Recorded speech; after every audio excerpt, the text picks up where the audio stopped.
Խոսքի ավարտին հենց այդ թեմային բերեցիք, որ կարծես թե մարտի 1-ի թեման դարձել է խաղաթուղթ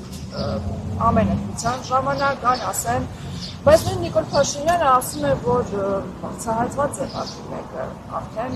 համարում են սա բացահայտված գործ։ Ես կխնդրեի նաև որպես իրավաբանական տեսանկյունից այս հարցին մոտենանք։ Արդյոք այս ամենը չի կայսեր նրան, որ զուտ մեղադրանքներ միմյանց հասցեին, չէ՞, եւ գործը այնքան պահվի, ինչը վաղեմության ժամկետը դրան։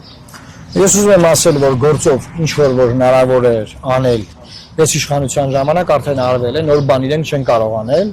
Ինչ վերաբերում է վաղեմության ժամկետներին, ապա վաղեմության ժամկետներով հիմնականում կոծկվել են կոռուպցիոն գործերը։ Այսինքն Նիկոլ Փաշինյանի օրոք սա կարևոր հայտարարություն է, ես ուզում եմ անել։ Նախորդ ռեժիմի բազմաթիվ կոռուպցիոն ղեկավարներ եւ բազմաթիվ հանցագործություններ, որոնք տեղի են ունեցել, դրանք փակվել են վաղեմության ժամկետի լրանալուց հետո, նաև քաղաքացիական իրավականում կա, չեմ ասում, որտեղ կա հայցային վաղեմության նաև, որ պետական մարմինները չեն կարող հայցեր ներկայացնել գույք հետ բերելու բանի իմաստով, նաև կա քրեական մասով։ Երկու մասով էլ իր իշխանությունը կոծկել է նախորդ ռեժիմների հանցագործությունները եւ նախորդ ռեժիմների ժամանակ եղած այդ գույքի բանի բազմաթիվ դեպքեր։ Բայց սա էլ է շարքում, որ մենք կգանք, կբերենք, թարանը կբերենք, մարդիկ պետք է իմանան, որ այդ իմաստով են իրանք խաբել, չեն արել, չեն անելու եւ դա էլ է սուտ։ Այսինքն դրան հավատալ ընտրել Նիկոլ Փաշինյանին բացարձակապես հայտարարություն կլինի։ Հավատալ, որ մարտի 1-ը բացահայտում է, նորից է բացահայտում, նորից է պատժում, դա էլ հայտարարություն կլինի։ Բայց ուզում եմ կենտրոնանամ այդ հարցի վրա։ Ինքը ինչ էր ասում էր բացահայտված է,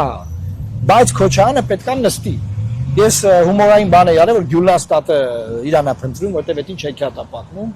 Ոնց կարելի է, ասենք, վերջին 8 տարվա ընթացքում Քոչարյանին նստացնելու թեմայով շարունակել իշխանավարել, էլի։ Իրավաբանորեն այդտեղ անելու բան չկա,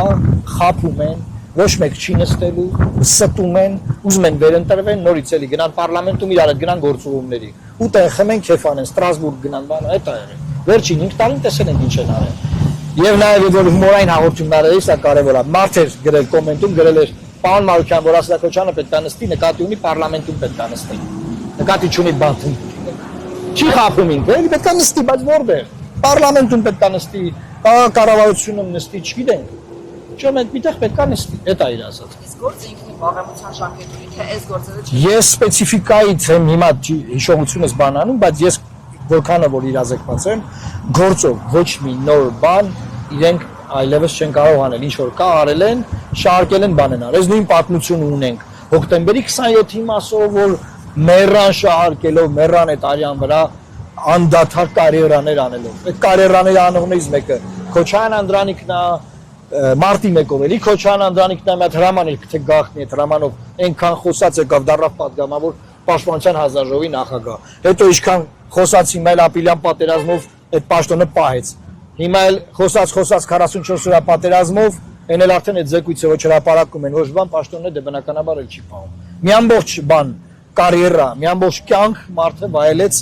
մի հատ գախնի մարտի 1-ի 0030 գախնի հրամանով, մի հատ Ապիլյան պատերազմի զեկույցով, մի հատ էլ 44 օրյա պատերազմ։ Այստեղ բախվեց Գերանի։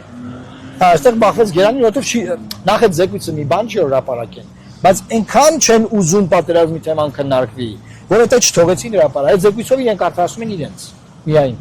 Բայց չեն հրապարակեն, չի չեն ուզում որ Ալիևը մի քիչ գոնե նյարդայնանա այս ընթացքում էլի։